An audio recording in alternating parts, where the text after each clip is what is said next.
আজকে আমরা বানাবো খুবই সহজে বাঙালির একটি অত্যন্ত জনপ্রিয় স্ট্রিট ফুড আলু কাবলি।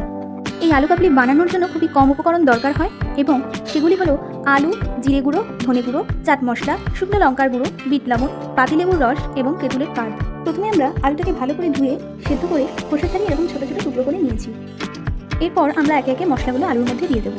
প্রথমে জিরে গুঁড়ো, তারপর ধনে গুঁড়ো, তারপর চাট মশলা আপনাদের স্বাদ অনুযায়ী, এরপর শুকনো লঙ্কার গুঁড়ো আপনারা যে যেরকম ঝাল খেতে পছন্দ করেন, এরপরে বিট লবণ। আমরা এবার পাতিলেবুর রস দিয়ে নেব। এরপর এর মধ্যে আমরা আগে থেকে ভিজিয়ে রেখে তৈরি করে নেওয়া তেঁতুলের পাল্পটা দিয়ে দেব। এটা একটু ভারী হবে।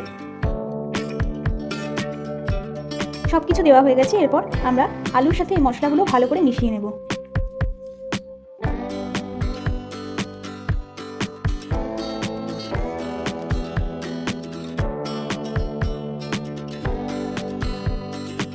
আমাদের মশলাগুলো ভালো করে মেশানো হয়ে গেছে।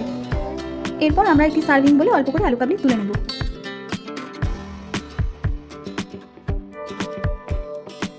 টেস্টের জন্য আমরা উপর থেকে অল্প একটুখানি চাট মশলা ছড়িয়ে নেব এর মধ্যে। তো খুবই সহজেই মাত্র 5 মিনিটে খুবই সামান্য উপকরণ দিয়ে তৈরি হয়ে গেল স্ট্রিট টেস্টের আলু কাবলি। বাড়িতে বসেই আপনারা চাইলে বাড়িতে বসে এটি বানাতে পারেন। এই লকডাউনে অবশ্যই এটি বাড়িতে ট্রাই করবেন এবং দেখবেন পুরো একদম দোকানের মতো খেতে লাগছে। Thank you guys.